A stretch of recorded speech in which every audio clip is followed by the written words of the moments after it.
नमस्कार, आप देख रहे हैं न्यूज 18 बिहार झारखंड। मैं हूं आपके साथ रुचिकरा। बिहार में नई सरकार के गठन की कवायद तेज है।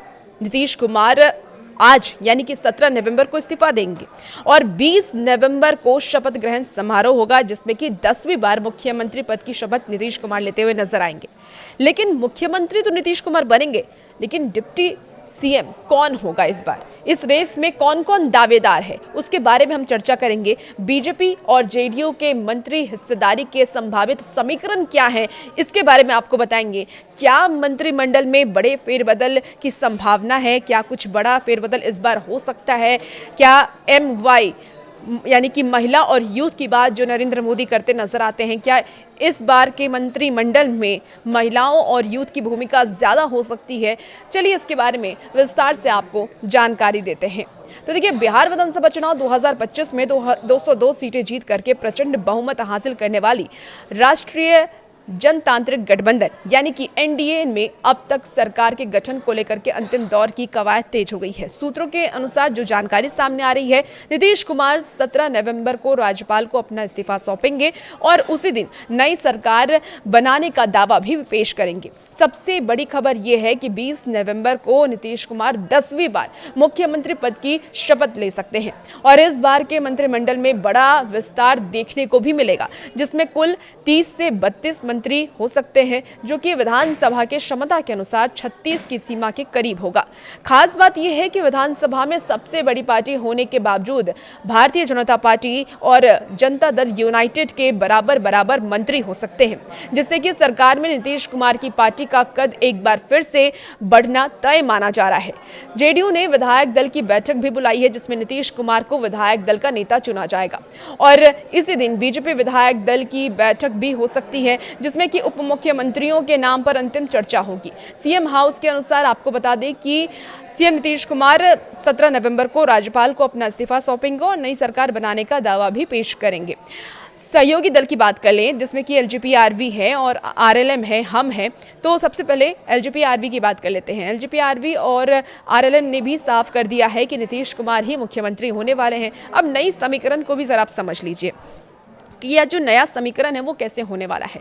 तो 68 सदस्य हारे हैं और 111 सदस्य जीत करके वापस अपनी सरकार में लौटे हैं। ऐसे में डिप्टी सीएम को लेकर के रेस जारी है। चिराग पासवान डिप्टी सीएम पर दावा ठोक रहे हैं। 3 नाम चर्चा में इस वक्त है। 2020 की अगर हम बात करें तो 2020 के नतीजों के बाद बीजेपी ने बिहार में 2 डिप्टी सीएम पद की परंपरा शुरू की थी और एक बार फिर से 2 डिप्टी सीएम बनने की चर्चा अब सामने आ रही है। इसके पहले आपको याद होगा कि सम्राट चौधरी और विजय कुमार सिन्हा डिप्टी सीएम थे और इस बार भी उम्मीद है कि 2 डिप्टी सीएम होंगे, लेकिन इस बार समीकरण बदल सकता है, यानी कि इस बार डिप्टी सीएम बदल सकते हैं। चिराग पासवान भी दावा ठोक रहे हैं कि हमारी पार्टी से डिप्टी सीएम होना चाहिए। अब पार्टी संभावित मंत्री के मुख्य दावेदार की अगर हम बात करें तो बीजेपी 15 से 16 मंत्री इस बार अपनी पार्टी से बना सकती है, जिसमें कि सम्राट चौधरी, मंगल पांडे और रजनीश कुमार।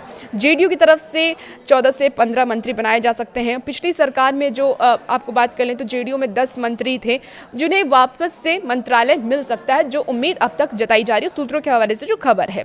इसके साथ ही LGP-RV की बात करें तो 3 प्रदेश अध्यक्ष, जिसमें कि राजू तिवारी और हम से एक संतोष मांझी, RLM से उपेंद्र कुशवाहा की पत्नी स्नेहलता दावेदारी में है। इन्हें कोई भी मंत्रालय दिया जा सकता है। अब LGP-RV की तरफ से जो दावेदारी पेश की गई है डिप्टी सीएम को लेकर के, इसमें कौन कौन से नाम है वो भी जरा आप जान लीजिए। देखिए, इस बार डिप्टी सीएम पद पर चिराग पासवान की पार्टी LGP-RV की दबी जुबान में दावेदारी पेश कर रही है, यानी चिराग पासवान का कहना है कि हमें डिप्टी सीएम का एक पद तो चाहिए। अब चिराग पासवान की पार्टी 19 सीटों पर जीत हासिल की है। उन्हें जो 30 सीटें दी गई थी उसमें से 19 सीटें उन्होंने जीत ली है। साथ में NDA में तीसरी सबसे बड़ी भी पार्टी बन गई है। अब डिप्टी सीएम की रेस की अगर हम बात करें तो फिलहाल जो उम्मीदवार हैं वो सम्राट चौधरी हैं बीजेपी की तरफ से, जो अभी पहले भी रह चुके हैं। इसके साथ ही विजय कुमार सिन्हा को बदला जा सकता है, जो अब तक सूत्रों के हवाले से खबर है। रामकृपाल यादव इसमें शामिल हो सकते हैं। मंगल पांडे का नाम की चर्चा भी हो रही है। पिछले सरकार में डिप्टी सीएम रहे विजय सिन्हा को रिप्लेस यहां पर किया जा सकता है। हालांकि वो अभी भी डिप्टी सीएम की रेस में हैं हो सकता है कि फिर से उन्हें रिपीट कर दिया जाए, लेकिन अभी इसकी संभावना कम है। मंत्रिमंडल का संभावित फॉर्मूला तय भी हो चुका है। अब क्या है संभावित फॉर्मूला, वो भी एक बार आप विस्तार से समझ लीजिए। देखिए, सूत्रों के मुताबिक इस बार मंत्रिमंडल में 30 से 32 मंत्री हो सकते हैं और पिछली बार के अनुभव के विपरीत इस बार जेडीयू और बीजेपी के बीच लगभग बराबर बराबर मंत्री पद बांटे गए हैं और बांटे जा सकते हैं, जो सूत्रों के हवाले से खबर है। जेडीयू अपने कोटे के मंत्रियों में बड़ा बदलाव नहीं करेगी। पिछली सरकार के 10 मंत्रियों की वापसी लगभग तय मानी जा रही है, यानी कि जेडीयू अपनी तरफ से उन्हीं मंत्रियों को रिपीट कर सकती है, लेकिन बीजेपी में कई नए चेहरे भी देखने को मिल सकते हैं। देखना होगा कि प्रधानमंत्री नरेंद्र मोदी ने जिन बात को दोहराया था, MY समीकरण, महिला और यूथ की बात को दोहराया था, क्या बीजेपी अपने मंत्रिमंडल में महिला और यूथ को जगह देती है?